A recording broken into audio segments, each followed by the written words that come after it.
আসসালামু আলাইকুম, কি অবস্থা সবার? আশা করি সবাই ভালো আছেন। Welcome to our new video from journey by school.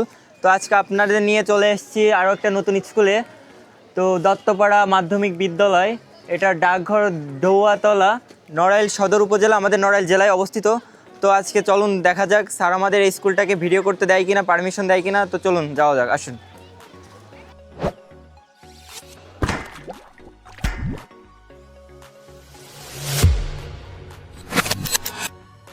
তো আমরা এখন স্যারের প্রধান শিক্ষকের কাছে পারমিশন নিব যে স্যার আমাদের এই স্কুলটাকে রিপ্রেজেন্ট করতে দেয় কিনা। তো চলুন যাওয়া যাক, দেখি পারমিশন দেয় কিনা।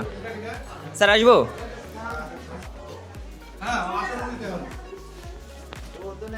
স্যার আসসালামু আলাইকুম। ওয়ালাইকুম আসসালাম। স্যার আমরা আসছিলাম আপনাদের স্কুলে জার্নি বাই স্কুল থেকে। তো আপনাদের স্কুলটাকে আমরা ভিডিও করে রিপ্রেজেন্ট করতে চাচ্ছিলাম, যদি আপনি অনুমতি দিতেন। হ্যাঁ, অনুমতি দিলাম। ধন্যবাদ স্যার। আচ্ছা আচ্ছা। তো এখন কথা বলবো আমরা স্কুলের নবম শ্রেণীর শিক্ষার্থীদের সাথে। তো চলুন যাওয়া যাক। ম্যাডাম আসবো? আসসালামু আলাইকুম ম্যাডাম। ম্যাডাম স্টুডেন্টের সাথে একটু কথা বলতাম, পারমিশন দিলে। ঠিক আছে। আসসালামু আলাইকুম। ওয়ালাইকুম সালাম। নাম কি? সাদিয়া। কেমন আছেন? ভালো, আপনি? আলহামদুলিল্লাহ। কিসে পড়েন? ক্লাস 9। তো স্কুল সম্পর্কে কিছু বলেন। স্কুল ভালোই, কিন্তু ওই যে যারা সায়েন্সের স্টুডেন্ট তাদের জন্য তো সায়েন্স ক্লাবের প্রয়োজন আছে, এটা নিয়ে একটু সমস্যা আছে। স্কুলে স্পোর্টস হয়ে গেছে? হ্যাঁ। আচ্ছা, স্পোর্টসে কেমন পারফরমেন্স, মানে স্যাররা কেমন পুরস্কৃত করলো, ভালো না খারাপ? ভালো। স্যারদের আচরণ কেমন? ভালো। প্রধান শিক্ষকের আচরণ? ভালোই। স্কুলে কোনো সমস্যা আছে? তেমন কোনো সমস্যা নেই। বাহ্যিক কোনো সমস্যা? স্কুলে আপনার যাতায়াত কেমন হয়, মানে বাসা কোথায়? বাসা স্কুলের পাশে। আসসালামু আলাইকুম। ওয়ালাইকুম সালাম। কেমন আছেন? ভালো, আপনি? কিসে পড়েন? ক্লাস 9। আচ্ছা, কোন group? Arts. Favourite subject? Favourite subject Bangla. প্রিয় শিক্ষক কে? ইকবাল স্যার। আচ্ছা, তো স্কুলের সুবিধা অসুবিধা সম্পর্কে বলো। আমাদের স্কুল ভালো, কিন্তু অন্যান্য স্কুলের তুলনায় একটু পিছিয়েই আছে। অন্যান্য স্কুলে যেমন হোয়াইট বোর্ডের ব্যবস্থা চলে আসছে, কিন্তু আমাদের স্কুলে এখনও ব্ল্যাকবোর্ড ইউজ করা হয়। আর আমাদের গরমের সময় একটু প্রবলেম হয় ফ্যান না থাকার কারণে।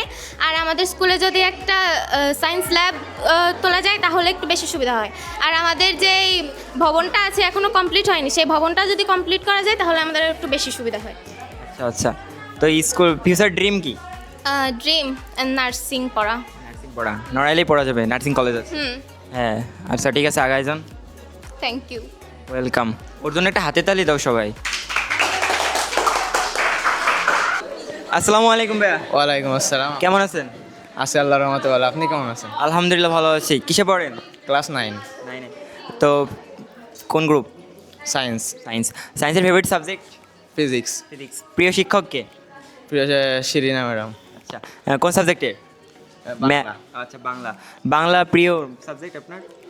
আমার প্রিয় সাবজেক্ট ইংলিশ। ইংলিশ। বাংলা প্রিয় হওয়ার কথা ছিল না, যেহেতু বাংলা ম্যাডাম প্রিয়। না, কিন্তু এক একজনের এক এক রকম শখ আছে। আমার ও, স্কুলে কোনো সমস্যা আছে? স্কুলে অনেকই তো সমস্যা, অসুবিধা তো অনেক। আচ্ছা, বাহ্যিক কোনো সমস্যা আছে, মানে বাইরে থেকে রাজনৈতিক কোনো সমস্যা আছে? না, রাজনৈতিক আমি তো দেখি না। আচ্ছা, গ্রামের মানুষেরা কি স্কুলে কোনো সমস্যা ক্রিয়েট করে? আমি আমার চোখে বাঁধে না। তো স্কুলে কি অসুবিধা এবং সুবিধা আছে একটু বলো। এই স্কুলে অনেক সুবিধাই আছে, যেমন স্কুলে আমাদের একটা কম্পিউটার ল্যাব আছে, যেটা আমরা যাতে কম্পিউটার শিক্ষায় শিক্ষিত হতে পারি। এবং আমাদের স্যাররা খুবই আন্তরিক আমাদের প্রতি, আমরাও তাদের প্রতি খুবই সন্তুষ্টশীল, এবং আমরা আমাদের দেশকে উন্নতির জন্য এই তথ্য প্রযুক্তির দিক থেকে খুবই আন্তরিক। তো এখন আমরা কথা বলবো এই স্কুলের দশম শ্রেণীর শিক্ষার্থীদের সাথে। তো চলুন যাওয়া যাক। আসসালামু আলাইকুম স্যার, আমরা স্টুডেন্টের সাথে কথা বলতে চাচ্ছিলাম, যদি পারমিশন দিতেন। হ্যাঁ, পানিশমেন্ট দেওয়া হলো। ঠিক আছে। আচ্ছা, আসসালামু আলাইকুম। আমি কি করি? ওয়ালাইকুম আসসালাম। আচ্ছা, কেমন আছেন? ভালো। নাম কি? আয়শা। কিসে পড়েন? নিউটেন। কোন গ্রুপ? সায়েন্স।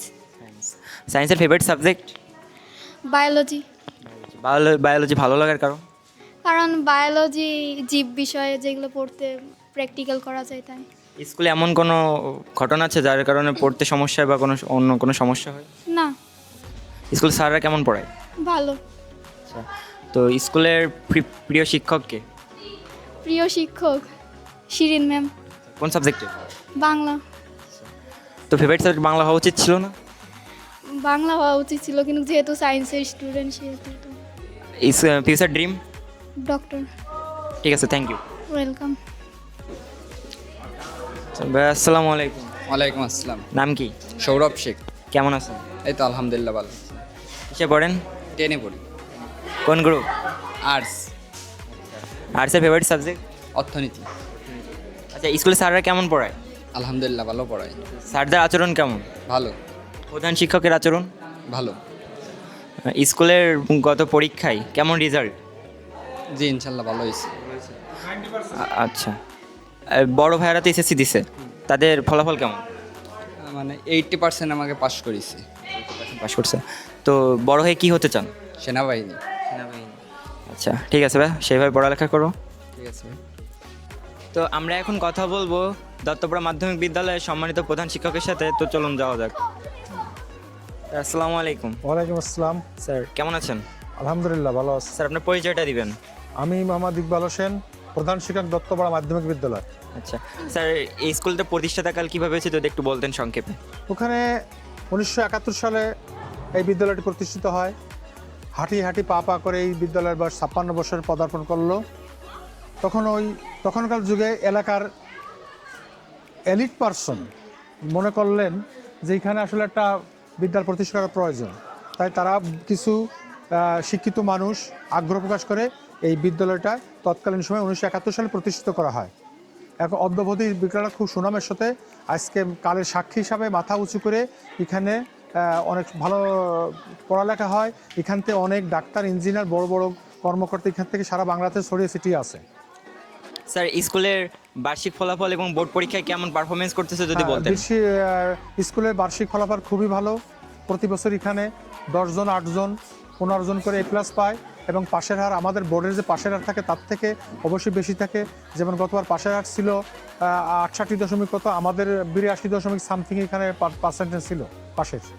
স্কুলের সুবিধা অসুবিধা এবং কোনো ডেভেলপের প্রয়োজন আছে কিনা একটু যদি স্কুলে বলতেন। তো অনেক আসলে আমাদের দন্যতা আছে, অসুবিধা আছে। যেমন আমাদের এই একতলা ব্রিজ ভবনটা, এটা ঊর্ধ্বমুখী করে 4তলা রূপান্তর করা অবশ্যই প্রয়োজন এবং ছাত্রছাত্রীদের ক্লাসরুমের সংকট, যার কারণে ছেলেদের অনেক কষ্ট পায়। শিক্ষকদেরও বসার স্বল্পতা আছে, যেখানে আমাদের শিক্ষক এবং প্রধান শিক্ষকের কক্ষ আলাদা করা দরকার। আমরা খুব কষ্ট করে এখানে থাকা হয় এবং তাছাড়া স্কুলে যে বাউন্ডারি আছে, এইটা বাউন্ডারি শ্রীবৃদ্ধি করার জন্য এর একটা প্লাস্টার করার প্রয়োজন। এখানে তারপরে খেলার মাঠে আমাদের অবশ্যই বালি বা মাটি ভরাটের প্রয়োজন আছে এবং বিশেষ করে আমাদের ভবনটা ঊর্ধ্বমুখী খুবই দরকার। স্যার, স্কুলের অবকাঠামো উন্নয়ন অবশ্যই দরকার এবং স্যার স্কুলের গ্রামের মানুষেরা কেমন সহায়তা করে? এখানে গ্রামের মানুষের তাদের ফ্রেন্ডলি মনোভাব আছে, তারা আসে, দেখে, গার্জেনরা খুব সচেতন। এরা এখানে আসে আমাদের বলে যে স্যার 4তলা হবে, আমি যে হবে এইভাবে, তারা আমাদেরকে আসে পরামর্শ দেয় বা বিভিন্ন ভালো ইতিবাচক কথা বলে। স্যার, স্কুলের রাজনৈতিক কোনো প্রবলেম ইস্যু না, তো এখানে কোনো ক্রিয়েট হয়? রাজনৈতিক কোনো প্রবলেম আমি এখানে ফেস করি না। দলবাল নির্বিশেষে সবাই ভালো। স্কুলটা তারা উপরে রেখে সমস্ত তারা রাজনৈতিক তারা তাদের মতো করে, কিন্তু স্কুলটাকে তারা প্রাধান্য দিয়ে এখানে কোনো রাজনৈতিক প্রভাব এখানে তারা করে না। স্যার, আপনার স্টুডেন্টদের আচরণ কেমন? স্কুলে আমাদের খুবই ভালো, তারা খুব স্নেহ। সারা তাদের যেমন আমরা তাদের স্নেহ করি, তাদের পাঠদান করে ভালো করে করি। আমার স্কুলের স্টুডেন্টরাও তারা শিক্ষকদের খুব শ্রদ্ধা করে এবং তাদের সার্বিক দিকে তারা অত্যন্ত ভালো এবং তারা পজিটিভ এবং তাদের নৈতিক শিক্ষা অনেক ভালো। শিক্ষকদের ছাড়া তারা কোনো খারাপ আচরণ বা এর করে না। ঠিক আছে স্যার, ধন্যবাদ আপনার মূল্যবান সময় আমাদের দেওয়ার জন্য এবং আমাদের ভিডিও করতে পারমিশন দিয়েছেন। অসংখ্য ধন্যবাদ স্যার, দোয়া করবেন আমাদের জন্য। আপনাদের অশেষ ধন্যবাদ এখানে কষ্ট করে আসার জন্য এবং আমাদের এই বিদ্যালয়ের খোঁজখবর নেওয়ার জন্য আপনাকে অশেষ ধন্যবাদ। ধন্যবাদ আমরা মঙ্গল কামনা করে এখানে শেষ করছি। আল্লাহ হাফেজ। আল্লাহ হাফেজ।